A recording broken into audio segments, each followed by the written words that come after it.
Hello বন্ধুরা, আমি সুস্মিতা। কেমন আছো তোমরা? আশা করি সবাই খুব ভালো আছো, আর আমিও খুব ভালো আছি। আজকে তোমাদের রাখি পূর্ণিমা নিয়ে কিছু বলতে চাই। এবছর রাখি পূর্ণিমা পড়েছে 9ই আগস্ট রবিবার। রাখি পূর্ণিমা তিথি লাগছে 8ই আগস্ট বেলা 1:55:25 এবং থাকবে 9ই আগস্ট বেলা 1:39:45 পর্যন্ত। রাখি একটা সুতো, কিন্তু এই সুতোর টানে বাঁধা থাকে বিশ্বাস, ভালোবাসা, সুরক্ষা আর ইতিহাস। একদিকে যখন দ্রৌপদী শ্রীকৃষ্ণের হাতে রাখি বেঁধে তার কাছে চিরকালীন রক্ষার আশ্বাস পেলেন, অন্যদিকে বহু শতাব্দী পরে রবীন্দ্রনাথ ঠাকুর রাখি উৎসবকে রূপ দিলেন সম্প্রীতির প্রতীক হিসাবে। হিন্দু মুসলমান জাতপাতের ঊর্ধ্বে গিয়ে মানবতার বন্ধনে বাঁধার আহ্বান জানালেন। আজকের এই ভিডিওতে আমরা জানব রাখির সুতোর দুই দিকের গল্প। একদিকে শ্রীকৃষ্ণের রাখি উৎসব আর অন্যদিকে রবীন্দ্রনাথের রাখি উৎসব। কিভাবে দুটি ভিন্ন সময়, ভিন্ন উদ্দেশ্য আর ভিন্ন ভাবনায় গড়া, কিন্তু একই বন্ধনের বার্তা বহন করে চলেছে।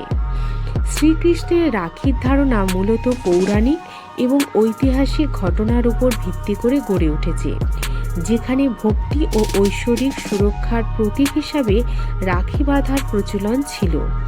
অন্যদিকে রবীন্দ্রনাথ ঠাকুরের রাখির ধারণাটি আরও ব্যাপক এবং মানবতাবাদী, যেখানে এটি মিলন, ভ্রাতৃত্ব এবং সমাজের বৃহত্তর ঐক্য ও সংহতির প্রতীক হিসাবে উপস্থাপিত হয়েছে।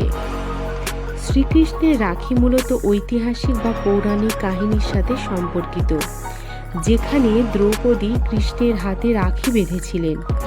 রবীন্দ্রনাথের রাখি একটি সামাজিক ও সাংস্কৃতিক প্রেক্ষাপটে উদ্ভূত, যেখানে তিনি রাখি বন্ধনকে বৃহত্তর মানবতাবাদী দৃষ্টিকোণ থেকে দেখেছেন।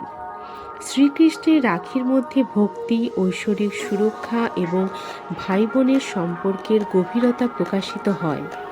রবীন্দ্রনাথের রাখিতে মিলন, ভ্রাতৃত্ব এবং সমাজের সকলের মধ্যে ঐক্য ও সংহতির ধারণা দেয়া হয়েছে।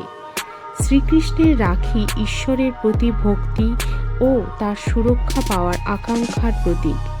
রবীন্দ্রনাথের রাখি মানবতাবাদী আদর্শ, যেখানে মানুষে মানুষে মিলন ও ভালোবাসার বন্ধন দৃঢ় হয়। শ্রীকৃষ্ণের রাখিতে সুতো বা কাপড়ের টুকরো ব্যবহৃত হতো। রবীন্দ্রনাথের রাখি বৃহত্তম সামাজিক প্রেক্ষাপটে মিলন ও ভ্রাতৃত্বের প্রতীক হিসাবে ব্যবহৃত হয়েছে। তো কেমন লাগলো বন্ধুরা আজকের এই ভিডিওটি? ভালো লাগলে অবশ্যই লাইক, কমেন্ট, সাবস্ক্রাইব করতে তোমরা কিন্তু ভুলো না। আজকের মতো বিদায় বন্ধুরা, টাটা।